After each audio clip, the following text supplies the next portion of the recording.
കാറ്റത്തെ കിളിക്കൂടിൻ്റെ ഇന്നത്തെ എപ്പിസോഡിലേക്ക് എല്ലാവർക്കും സ്വാഗതം.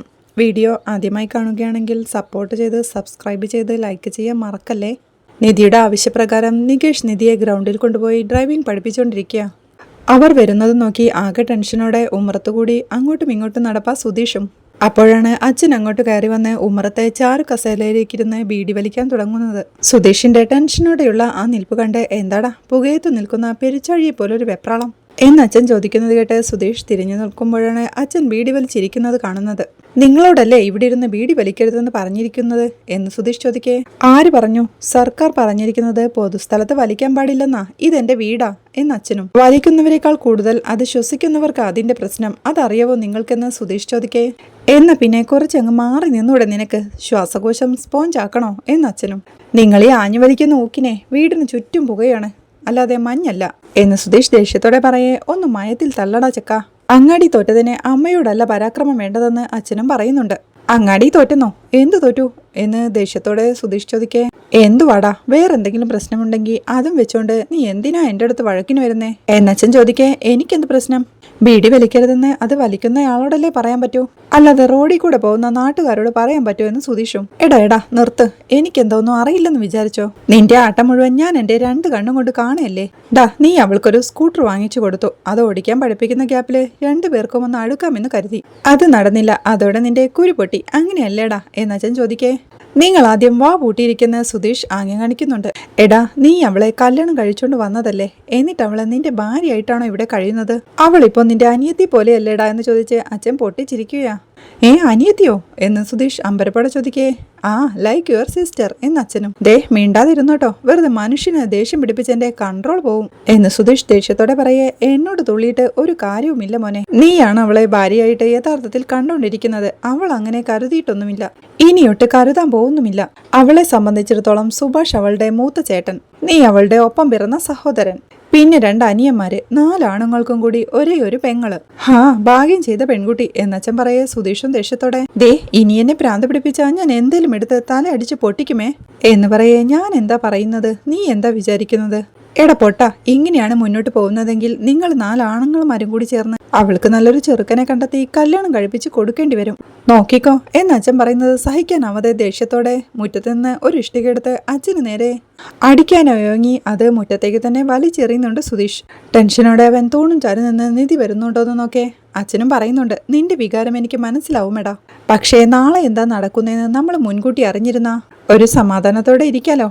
ആ സ്നേഹം കൊണ്ട് പറഞ്ഞതാ എന്ന് പറഞ്ഞ് എഴുന്നേറ്റ് അവന്റെ അരികിലേക്ക് ചെന്ന്, എടാ, നീ അവളെ വിവാഹം കഴിച്ചോണ്ട് വന്നിട്ട് എത്ര നാളായി? ഒരു 4-5 മാസമെങ്കിലും ആയില്ലേ? അന്ന് വന്ന ദിവസത്തിന് എന്തെങ്കിലും ഒരു വ്യത്യാസം ഇന്ന് വരെ ഉണ്ടായിട്ടുണ്ടോ? ഒന്നും ഉണ്ടായിട്ടില്ലല്ലോ എന്നച്ഛൻ ചോദിക്കേ. ദേഷ്യത്തോടെ, നിങ്ങളൊരു തന്തയാണോ? സ്വന്തം മോനോട് ഇങ്ങനെയൊക്കെയാണോ സംസാരിക്കുന്നത് എന്ന് സുധീഷും ചോദിക്കുന്നുണ്ട്. എടാ കൊരങ്ങ, സ്വന്തം മകൻ താനീ വിവരം കെട്ടവനെ പോലെ ഇങ്ങനെ പെരുമാറുമ്പോ ഞാൻ അപ്പുറത്തെ ഗോവിന്ദന്റെ മകൻ രവിയെയാണോ ഉപദേശിക്കേണ്ടത്? സ്വന്തം ഭാര്യയെ സ്കൂട്ടർ പോലും പഠിപ്പിക്കാൻ കഴിയാത്ത ഹതഭാഗ്യനായ മകനോട് ഒരച്ഛൻ പറയേണ്ടതല്ലേടാ ഞാൻ പറഞ്ഞത് എന്ന് ചോദിച്ച് കട്ടിലേക്കിരുന്ന്, അവള് നീ താലി കെട്ടിക്കൊണ്ടുവന്ന നിന്റെ ഭാര്യയാ, അതും ഞാൻ നിന്നെ ഇങ്ങനെ ഓർമ്മപ്പെടുത്തണോ എന്നച്ഛൻ ചോദിക്കുന്നുണ്ട്. എല്ലാം എനിക്കറിയാവുന്ന കാര്യമാ, ഇനി നിങ്ങളായിട്ടൊന്നും പറഞ്ഞു തരാൻ നിൽക്കണ്ട. ദയവ് ചെയ്തൊന്നും മിണ്ടാതിരിക്കോ, ഉപദേശിക്കാൻ വന്നിരിക്കുന്നു എന്ന് പറഞ്ഞ് സുധീഷ് അവിടുന്ന് പോകെ. അറിയാം, എല്ലാം അറിയാം. സത്യം പറയുമ്പോൾ തന്തയുടെ മെക്കിട്ട് കയറാൻ അറിയാം എന്ന് പറഞ്ഞിരിപ്പ ഭാസ്കരനും. അവിടെ ഗ്രൗണ്ടിൽ നിധി സ്കൂട്ടി ഓടിക്കുകയും പുറകിൽ കൺട്രോൾ ചെയ്ത് നികേഷും ഇരിപ്പുണ്ട്. അപ്പോഴാണ് സുധീഷ് അങ്ങോട്ട് ചെല്ലുന്നത്. ആ കാഴ്ച കണ്ട് ദേഷ്യം സഹിക്കാനാവാതെ സുധീഷ് അങ്ങോട്ട് ഓടിച്ചെന്ന് നിധിയുടെ സ്കൂട്ടിയുടെ മുമ്പിലേക്ക് കയറി നിന്ന് സ്റ്റോപ്പ് എന്ന് പറയുകയാണ്. പേടിയോടെ നിധി നിർത്തുമ്പോഴേക്കും അല്ലെങ്കിൽ തന്നെ ഏട്ടത്തിക്ക് പേടിയാ. അപ്പോഴാണോ ഇങ്ങനെ മുന്നിൽ കയറി നിൽക്കുന്നതെന്ന് നികേഷ് ചോദിക്കുന്നുണ്ട്. വണ്ടി കിടന്ന് ഉലയുന്നത് കണ്ടില്ലടാ, ഇങ്ങനെയാണോ ബാലൻസ് ചെയ്ത് ഓടിക്കാൻ പഠിപ്പിക്കുന്നത് എന്ന് സുധീഷ് ചോദിക്കേ. അതിപ്പോ തുടങ്ങിയതല്ലേ ഉള്ളൂ, പതുക്കെ ബാലൻസ് ആയിക്കോളും, അത് ഞാൻ പഠിപ്പിക്കുന്നുണ്ടെന്ന് നികേഷും. അതെന്താ, ഞാൻ പഠിപ്പിച്ചാ പഠിക്കില്ലേ എന്ന് സുധീഷ് ചോദിക്കേ. പിന്നെന്താ, പഠിപ്പിച്ചോ? അത് ഞാനിപ്പോ ഏട്ടത്തിയോട് ചോദിച്ചേ ഉള്ളൂ എന്ന് നികേഷ് പറയേ. അതെന്താ ഞാൻ പഠിപ്പിക്കണ്ടെന്ന് പറഞ്ഞേ? ഇവനെ പോലും ഞാനാ പഠിപ്പിച്ച് അറിയോ എന്ന് സുധീഷ് ചോദിക്കേ. അത് ഞാൻ പറഞ്ഞതാ എന്ന് നികേഷും. മതി മോൻ ഇങ്ങോട്ട് ഇറങ്ങിക്കേ എന്ന് പറഞ്ഞ് നികേഷിനെ പിടിച്ചിറക്കി. ഇങ്ങനെ പഠിപ്പിച്ച മോൻ ഏത് കാലത്ത് പഠിപ്പിക്കാനാണെന്ന് പറഞ്ഞ സുധീഷ് നിധിയുടെ പുറകിലേക്ക് കയറി ഇരിക്കുക. നിധി അസ്വസ്ഥതയോടെ ഇരിക്കുമ്പോഴേക്കും, ഇനി ബ്രേക്ക് പിടിച്ചിട്ട് ആ പുഷ് ബട്ടൺ ഒന്ന് അമർത്തണേ. അങ്ങനെയല്ല, ഇങ്ങനെ എന്ന് പറഞ്ഞ് അവൻ നിധിയുടെ കയ്യിലേക്ക് പിടിച്ച് അവളോട് ചേർന്നിരുന്ന് ബ്രേക്ക് പിടിക്കാൻ പഠിപ്പിക്കുക. അവളും ദേഷ്യത്തോടെ പറയുന്നുണ്ട്, ഇതൊക്കെ എനിക്ക് നികേഷ് പഠിപ്പിച്ചു തന്നതാണെന്ന്. അവൻ എന്ന് ദേഷ്യത്തോടെ നോക്കി, ആണോ? എന്നാലേ ഞാൻ ഓടിക്കുന്നത് എങ്ങനെയാണെന്നൊന്ന് കാണിച്ചു തരാം. അതിനാദ്യം ഇയാൾ ഇറങ്ങി പിന്നിലിരിക്കെ എന്ന് സുധീഷ് പറയുമ്പോഴേക്കും നിധിയും സ്കൂട്ടിയിൽ ഇറങ്ങുകയാ. സുധീഷ് മുന്നിലിരിക്കെ നിധിയോട് കയറാനായി പറയുന്നുണ്ട്. അവൾ വണ്ടിയിലേക്ക് കയറി സൈഡ് തിരിഞ്ഞിരിക്കുമ്പോഴേക്കും വീഴണ്ടട്ടോ, തോളി പിടിച്ചോ എന്ന് സുധീഷും പറയുകയാണ്. അവൾ അത് മൈൻഡ് ചെയ്യാതെ ഇരിക്കണ കണ്ട് വീഴുമെന്നേ എന്ന് സുധീഷ് വീണ്ടും ഓർമ്മിപ്പിക്കേ അവൾ അവന്റെ തോളിൽ പിടിക്കുകയാ. ആദ്യം നമുക്ക് സ്ലോയിൽ പോകാമെന്ന് പറഞ്ഞ് സുധീഷ് സ്ലോയിൽ വണ്ടി ഓടിക്കാൻ തുടങ്ങുകയാ. ഇടയ്ക്കവൾ തോളിലെ പിടിവിടല്ലേ, പിടിച്ചോ, വീഴുമെന്നേ. പിടിക്കുന്നവരെയെ വീണ്ടും അവൾ തോളത്ത് കൈവയ്ക്കുകയാ. അങ്ങനെ ഓടിക്കുന്നതിനിടയിൽ അവൻ നികേഷിനെ നോക്കി കൊഞ്ഞനം കാണിക്കുന്നുണ്ട്. അങ്ങനെ അവൻ നിധിയെയും കൊണ്ട് 2 റൗണ്ട് അടിച്ച് നിർത്തി. ഇനി ഇയാൾ തനി ഒരു റൗണ്ട് അടിച്ചിട്ട് വായെന്ന് നിധിയോടായി പറയുകയാ. ഞാനോ? അത് വേണ്ട എന്നവൾ പരിഭ്രമത്തോടെ പറയേ, ധൈര്യമായിട്ട് പോയിട്ട് വന്നേ, ഞാനില്ലേ കൂടെ എന്ന് സുധീഷും. തനി ഓടിക്കാനുള്ള പ്രാക്ടീസ് ഒന്നും ആയിട്ടില്ലെന്ന് നിധി പറയേ. അതൊക്കെ ഓടിച്ചോടിച്ചുണ്ടാവുന്നതല്ലേ, കേറ് എന്ന് സുധീഷ് പറയേ. കേറിടത്തിയെന്ന് നികേഷും നിർബന്ധിക്കുന്നുണ്ടെങ്കിലും സുധീഷ് അവനെ തള്ളി മാറ്റുകയാ. നിധി, ഒരു കാര്യം ഇയാൾ ഓർമ്മ വെച്ചാൽ മതി, ഇത് ആക്സിലേറ്റർ, ഇത് ബ്രേക്ക്, സിമ്പിൾ എന്ന് സുധീഷ് പറയേ. സുധീഷ് ഏട്ടാ, ഏട്ടത്തി എന്താ LKG കുട്ടിയാണോ? ആക്സിലറേറ്റർ, ബ്രേക്ക്, ഏട്ടത്തിക്ക് വണ്ടി ഓടിക്കാൻ പേടിയാ, അതാണ് ആദ്യം മാറ്റിയെടുക്കേണ്ടത്, അതാദ്യം ചെയ്യുന്ന അവനും പറയേ. എടാ, നീ വലിയ കാര്യമൊന്നും പറയണ്ട, എനിക്കറിയാം പറഞ്ഞു കൊടുക്കാൻ എന്ന് പറഞ്ഞ് നിധിയോടായി. കയറ് നിധി, കയറൂ എന്നവൻ നിർബന്ധിക്ക് അവളും വണ്ടിയിലേക്ക് ഇരിക്കുകയാ. ആദ്യം ഫ്രണ്ട് ബ്രേക്ക്, ഇനി പതിയെ സ്റ്റാർട്ട് ചെയ്യാം, ഇനി പതുക്കെ ആക്സിലേറ്റർ കൊടുക്കടോ എന്ന് പറഞ്ഞവൻ വണ്ടി തള്ളി വിടുകയാ. ആടിയുലഞ്ഞ നിധി വണ്ടി ഓടിക്കുന്നത് കണ്ട ഇങ്ങനെ വേണം നമ്മൾ പഠിപ്പിക്കാൻ എന്ന് സുധീഷ് സന്തോഷത്തോടെ പറയേ. നിധി വണ്ടിയുമായി ഗ്രൗണ്ടിൽ നിന്നും പറമ്പിലേക്ക് കയറി പോകുന്നുണ്ട്. അതുകണ്ട് എന്തോ ഒരു വശപ്പിശുക്ക് എന്ന് പറഞ്ഞ് നികേഷ് നോക്കി നിൽക്കേ നിധി വണ്ടിയുമായി മറിഞ്ഞു വീഴുകയാ. അതുകൊണ്ട് അവർ രണ്ടുപേരും പരിഭ്രമത്തോടെ ഓടി ചെല്ലുമ്പോഴേക്കും എഴുന്നേറ്റിരിക്കുന്ന നിധിയോട്, നിധി എങ്ങനെയാ വീണേ? ബ്രേക്ക് പിടിക്കണമെന്ന് ഞാൻ പറഞ്ഞതല്ലേ എന്ന് സുധീഷ് ചോദിക്കുന്നുണ്ട്. എന്തിനേട്ടാ ആക്സിലറേറ്റർ കൊടുക്കാൻ പറഞ്ഞത്? ഇപ്പൊ പഠിച്ചു തുടങ്ങിയതല്ലേ ഉള്ളൂ എന്ന് നികേഷ് ചോദിക്കേ. അതല്ലട നികേഷേ, ബ്രേക്ക് പിടിക്കണമെന്ന് ഞാൻ പഠിപ്പിച്ചു കൊടുത്തതാണേ എന്ന് സുധീഷും പറയുന്നുണ്ട്. തന്റെ സ്ക്രാച്ചായ കൈമുട്ട് നോക്കിക്കൊണ്ട് നിധിയും പറയുന്നുണ്ട്, ഇതുകൊണ്ടാണ് നികേഷ് പഠിപ്പിച്ചാൽ മതി എന്ന് പറഞ്ഞത്. ഒരു തവണ കാണിച്ചിട്ട് ഇങ്ങനെ തള്ളി വിടുകയാണോ ചെയ്യാ എന്ന് നിധി ചോദിക്കേ. സോറി, സത്യമായും നിധി ഇങ്ങനെ വീഴുമെന്ന് ഞാൻ വിചാരിച്ചില്ല, വണ്ടി ഇങ്ങനെ കൺട്രോൾ ചെയ്ത് പോകുമെന്നാ വിചാരിച്ചേ എന്നവൻ പറയേ. മതി, ഇനി നിങ്ങൾ എന്നെ പഠിപ്പിക്കണ്ട, നികേഷ് പഠിപ്പിച്ചോളും എന്ന് നിധി പറയേ. അതെ, ഞാൻ പഠിപ്പിച്ചോളാം എന്ന് നികേഷും. നിധി, ഞാൻ സത്യമായിട്ടൊന്നും ചെയ്തിട്ടില്ല നിധി, ഇയാളുടെ പേടി കാരണമാണ് ഇയാൾ വീണത് എന്ന് സുധീഷ് പറയേ. കണ്ടില്ലേ നികേഷേ, ഇപ്പോഴും പറയുന്ന കേട്ടില്ലേ എന്ന് നിധിയും. എന്തുവാടോ എന്ന് നികേഷും ചോദിക്കേ. എനിക്കിതൊന്നും ശീലമില്ല, പതുക്കെയല്ലേ പഠിക്കാൻ പറ്റൂ, ഇനി ഞങ്ങൾ പഠിച്ചോളാം, ഇയാൾ പോയിക്കോ എന്ന് നിധി പറയേ. ദേ, ഞാൻ മനഃപൂർവ്വമല്ലെന്നേ എന്ന് സുധീഷും. ഇനി ഇയാളൊന്നും പറയണ്ട നികേഷേ, ഞാൻ വീട്ടിലേക്ക് പോവാ, വാ കയറിക്കോ, ഞാനും വരാമെന്ന് നികേഷും പറയുന്നുണ്ട്. ഞാൻ കയറുന്നില്ല, നടന്നു പോവാമെന്ന് നിധി പറയേ. എന്നാ ഞാൻ തള്ളിക്കൊണ്ട് കൂടെ വരാമെന്ന് നികേഷ്. എടുത്തി, വേറെന്തെങ്കിലും പറ്റിയോ എന്ന് നികേഷ് ചോദിക്കേ. മുറിവിലേക്ക് നോക്കി നീറുന്നുണ്ട് എന്ന് നിധി പറയുകയാ. അയ്യോ, അപ്പോൾ ഹോസ്പിറ്റലിൽ പോണോ? അല്ലെങ്കിലേ അടുത്തുള്ള മെഡിക്കൽ ഷോപ്പിൽ നിന്ന് ഞാൻ മരുന്ന് വാങ്ങിച്ചിട്ട് വരാം എന്ന് സുധീഷ് പറയേ. ദേഷ്യത്തോടെ, ഒന്നും വേണ്ട, പോരെ എന്ന് ചോദിച്ചവൾ നടന്നു നീങ്ങെ. എന്താ ഏട്ടാ ഇത് എന്ന് ചോദിച്ച നികേഷും വണ്ടിയും തള്ളിക്കൊണ്ട് അവളുടെ കൂടെ പോവുകയാ.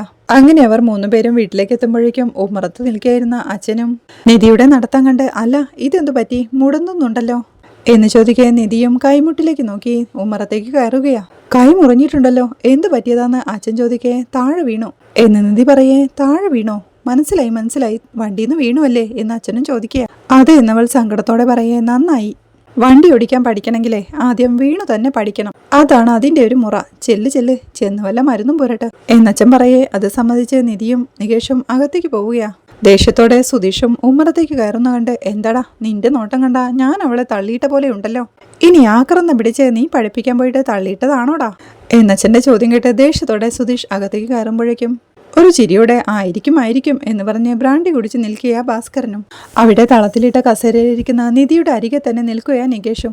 സുധീഷും ടെൻഷനോടെ നിധിയെ നോക്കിക്കൊണ്ട് എന്തുവാടാന്ന് നികേഷിനോട് പതിയെ ചോദിക്കുമ്പോഴേക്കും അങ്ങോട്ട് വരുന്ന സുഭാഷേട്ടനും നിധിയുടെ കയ്യിലെ മുറിവ് കണ്ട്, അയ്യോ ഇതെന്താ മോളെ, ഇതെന്ത് പറ്റി എന്ന് ചോദിക്കുന്നുണ്ട്. സുധീഷേട്ടൻ തള്ളിയിട്ടതാന്നേ എന്ന് നികേഷ് പറയേ. അയ്യോ ഞാനൊന്നുമല്ല എന്ന് സുധീഷും. പുറകെ നൊന്തി വിട്ടത് സുധീഷേട്ടനല്ലേ എന്ന് നികേഷ് ചോദിക്കേ. അല്ല, വണ്ടി ഓടിക്കുമ്പോൾ ഞാൻ തന്നെ വീണതാ എന്ന് നിധിയും പറയുന്നുണ്ട്. നികേഷ് വീണ്ടും പറയുന്നുണ്ട്, ഞാൻ മര്യാദയ്ക്ക് പഠിപ്പിച്ചുകൊണ്ടിരിക്കുകയായിരുന്നു, അപ്പോൾ സുധീഷേട്ടൻ ഒരു കാര്യവുമില്ലാതെ വന്ന് ഞാൻ പഠിപ്പിച്ചോളാന്ന് പറഞ്ഞ് ഏട്ടത്തിയെ തള്ളിവിട്ടതാന്നേ എന്നവൻ പറയുന്നത് കേൾക്കേ. ഒയ്യോ, ഇല്ലാത്തത് പറയില്ലടാ നികേഷേ, സുഭാഷേട്ടാ ഞാൻ അങ്ങനെയൊന്നും ചെയ്തിട്ടില്ല, ഇത് നിധി തന്നെ പോയി വീണതാണെന്നേ. എന്നിട്ട് എടാ നീ എന്താടാ ഇങ്ങനെ എന്ന് സുധീഷ് നികേഷിനോടായി ചോദിക്കേ. അത് ശരിക്കും ചെയ്തത് പറയണ്ടെന്നായപ്പോ എനിക്കായോ കുറ്റം ആക്സിലേറ്ററിന്റെ വേഗം കൂട്ടി വണ്ടി മുന്നോട്ട് തള്ളിവിട്ടത് നിങ്ങൾ തന്നെയല്ലേ എന്ന് നിധിയും ചോദിക്കുന്നുണ്ട്. അത് കേൾക്കെ സുധീഷും പരുങ്ങളോടെ അല്ല അത് ഞാൻ അങ്ങനെ ചെയ്തതല്ല എന്ന് പറയുമ്പോഴേക്കും സുഭാഷ് ഏട്ടനും നിന്നോട് ആരാടാ ഇപ്പോ അങ്ങോട്ട് പോകാൻ പറഞ്ഞേ? എടാ നികേഷ് അവിടെ മര്യാദയ്ക്ക് വണ്ടി പഠിപ്പിക്കുകയല്ലായിരുന്നോ? നീ ഇപ്പൊ എന്തിനാടാ അങ്ങോട്ട് ചെന്നേ എന്ന് ചോദിക്കേ അത് വണ്ടി ആദ്യമായിട്ട് പഠിക്കുമ്പോൾ താഴേക്ക് വീഴുന്നത് സ്വാഭാവികമല്ലേ? ചെറുപ്പത്തിൽ എന്നെ സൈക്കിൾ ഓടിക്കാൻ പഠിപ്പിക്കുമ്പോൾ ഞാൻ എത്ര തവണ വീണിട്ടുണ്ട്. അപ്പോൾ കാലും പൊട്ടി ചോരയൊലിച്ചാലും വീണിട്ടാണ് പഠിക്കാന്നല്ലേ സുഭാഷ് ഏട്ടൻ പറയാറുള്ളത്. ഇപ്പൊ എന്താ അങ്ങനെയല്ലേ എന്ന് സുധീഷ് പരിഭവത്തോടെ ചോദിക്കേ എടാ കഴുതേ നീയും നിധിയും ഒരുപോലെയാണോടാ എന്ന് സുഭാഷ് ഏട്ടനും ചോദിക്കുന്നുണ്ട്. അത് ശരി, നിധി താഴെ വീണപ്പോ ചുവന്ന രക്തം, ഞാൻ താഴെ വീണ പച്ചരക്തമാണല്ലോ എന്ന് സുധീഷ് ദേഷ്യത്തോടെ പറയേ പോടാ എന്ന് അവനോടായി പറഞ്ഞ് നിധിയോടായി മോളെ ഇനി നീ ഇവന്റെ കൂടെ പോവാൻ നിൽക്കണ്ട, ഒന്നുകിൽ നികേഷ് പഠിപ്പിച്ചു തരും അല്ലെങ്കിൽ ഞാൻ പഠിപ്പിച്ചു തരാമെന്ന് സുഭാഷ് ഏട്ടനും.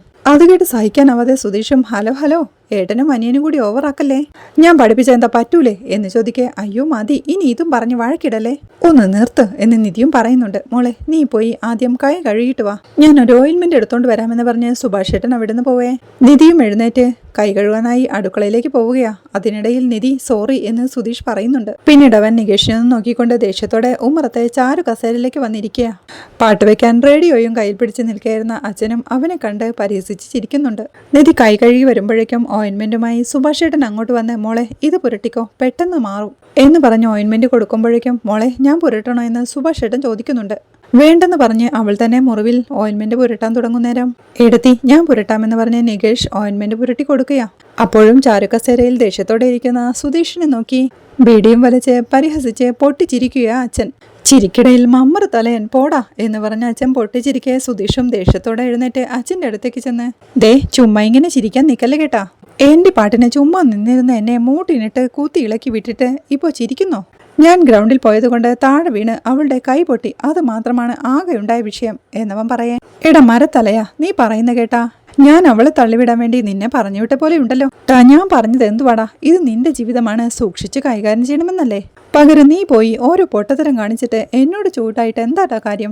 ഡാ നോക്ക്, നിനക്ക് രാശിയില്ല, ഒരു നല്ല കാര്യവും നിനക്ക് നടക്കാനും പോകുന്നില്ല എന്നച്ഛൻ പറയേ നിങ്ങളുടെ വാക്കുകേട്ട് ഓരോന്ന് ചെയ്യാൻ വന്ന എന്നെ പറഞ്ഞ മതിയല്ലോ, പോ അവിടെ നിന്ന് പറഞ്ഞ് സുധീഷ് അവിടെ നിന്ന് പോവുകയാ. നിനക്ക് ബുദ്ധിയില്ലാത്തതിനെ ഞാൻ എന്ത് ചെയ്യാനടാ എന്ന് ചോദിച്ച് അച്ഛൻ വീണ്ടും പൊട്ടിച്ചിരിക്കുകയാ. സുധീഷ് വീണ്ടും തളത്തിലേക്ക് ചെല്ലുമ്പോഴേക്കും നികേഷ് നിധിയുടെ മുറിവിൽ ഓയിൻമെന്റ് പുരട്ടിക്കൊണ്ടിരിക്കുക. മതിയെന്ന് അവൾ പറയുമ്പോഴേക്കും സുഭാഷും പറയുന്നുണ്ട് മോളെ നീ പോയി അകത്തിരുന്ന് റെസ്റ്റ് എടുക്ക്, മുറിവൊക്കെ വൈകിട്ടത്തേക്ക് ആവുമ്പോഴേക്കും കരിയുമെന്ന്. അത് സമ്മതിച്ച് നിധി എഴുന്നേറ്റ് റൂമിലേക്ക് പോവുകയാ. സുധീഷിനെ ഇടം കണ്ടിട്ടുകൊണ്ട് സുഭാഷ് ഏട്ടൻ വിളിച്ചു പറയുന്നുണ്ട് മോളെ ആ കഥ അങ്ങ് അടച്ചേക്കെന്ന്. അത് കേൾക്കെ ദേഷ്യത്തോടെ സുധീഷ് സുഭാഷ് ഏട്ടനെ നോക്കുമ്പോഴേക്കും എന്തടാ എന്ന് സുഭാഷ് ഏട്ടനും ചോദിക്കുന്നുണ്ട്.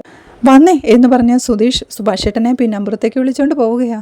അവൾ പുറകുവശത്ത് എത്തുമ്പോഴേക്കും എന്തുവാടാ എന്ന് സുഭാഷ് ഏട്ടനും. ഞാൻ അവളെ തള്ളിയിടുമെന്ന് ഏട്ടൻ വിചാരിക്കുന്നുണ്ടോ എന്നവൻ ചോദിക്കേ എടാ നിനക്ക് അങ്ങോട്ട് പോവേണ്ട കാര്യമില്ലായിരുന്നല്ലോ എന്ന് സുഭാഷും. ചേട്ടാ ഞാൻ അവളുടെ ഭർത്താവല്ലേ എന്ന് സുധീഷ് ചോദിക്കേ അതുകൊണ്ട് എന്ന് സുഭാഷ് ഏട്ടനും. അതുകൊണ്ടൊന്നുമില്ലേ, നിങ്ങളെല്ലാവരും കാരണമാണ് എനിക്കും അവൾക്കും തമ്മിൽ ഒരു ബോണ്ടിങ് ഉണ്ടാവാത്തത് എന്നവൻ പറയേ ഞങ്ങൾ കാരണമോ എന്ന് സുഭാഷ് ഏട്ടനും. അതെ നിങ്ങൾ കാരണം തന്നെ, എന്റെ ഒരു ആവശ്യം അവൾക്ക് ഫീൽ ചെയ്യുന്നില്ലെന്നേ. എല്ലാ കാര്യത്തിനും അവൾക്ക് സുഭാഷ് ഏട്ടനും നികേഷും മതി.